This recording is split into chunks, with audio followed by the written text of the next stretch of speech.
20वीं सदी के आगाज से ही मौसमियाती तब्दीलियां इंसानों के लिए एक बड़ा मसला बनी हुई हैं। Raises the weather machine to a fevered pitch. And today we've had that confirmation coming from the US.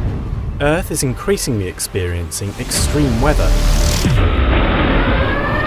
आज से तकरीबन 400 साल पहले पैसिफिक ओशन के मछुआरों ने ये नोटिस किया कि दिसंबर के महीने में समंदर का दर्जा हरारत वो अचानक बढ़ जाता है, जिसकी वजह से सतह समंदर पर पाए जाने वाली मछलियां वो अचानक गायब हो जाती हैं। ऐसा अमूमन वो दिसंबर के महीने में ही होता था, जिसकी वजह से उन्होंने इसको एल नीनो डी नेविडेड यानी कि मसीह का छोटे बच्चे का नाम दिया।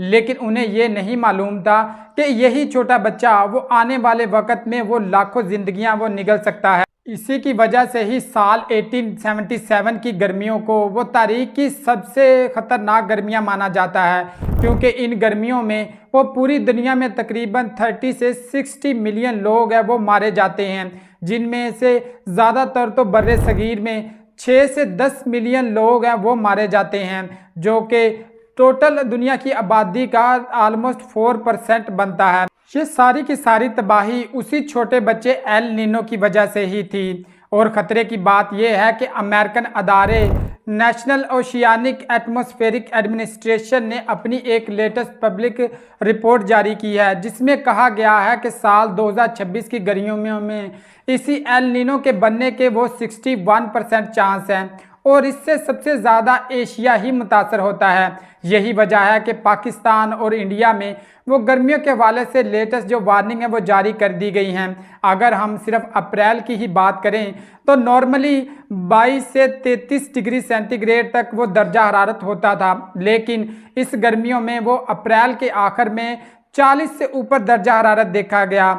इसी तरह इंडिया के जो मेजर सिटीज़ हैं जैसा कि भोपाल और नागपुर वगैरह में, वहाँ पर तो 45 डिग्री सेल्सियस तक वो दर्जा हरारत पहुँच गया। 1985 से 1986 तक वो भारत में मानसून का एक फेलियर होता है, जिसकी वजह से वहाँ पर एक कहर जैसी सूरत हाल रही।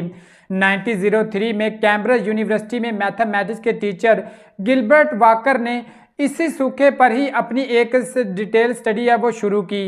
काफ़ी सालों की मेहनत के बाद उन्होंने ये समझा कि एशिया में ये जो सूखा और दूसरी मौसमियाती तब्दीलियां आती हैं, बेसिकली उनकी वजह वो पैसिफिक ओशन में छुपी है।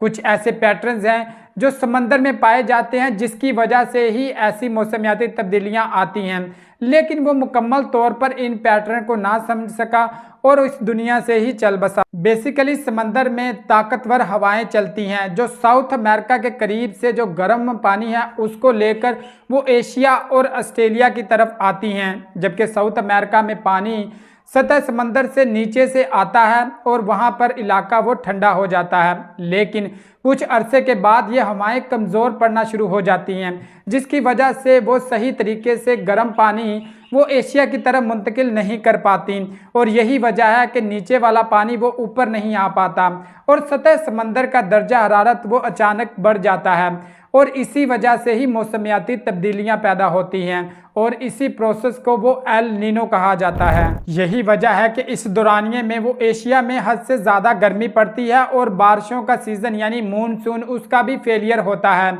और यही एक्सपेक्ट किया जा रहा है कि इस साल में भी बारिशें वो बहुत कम होंगी, और इसी का इम्पैक्ट वो एग्रीकल्चर और दूसरी चीज़ों पर भी पड़ता है। बेसिकली वो हीट वेव्स वो हद से ज़्यादा हो जाती हैं, जिसमें टेम्परेचर है वो बढ़ जाता है। इस साल के एस्टिमेटेड किया जा रहा है वो 50 से 52 डिग्री सेल्सियस तक वो टेम्परेचर जा सकता है।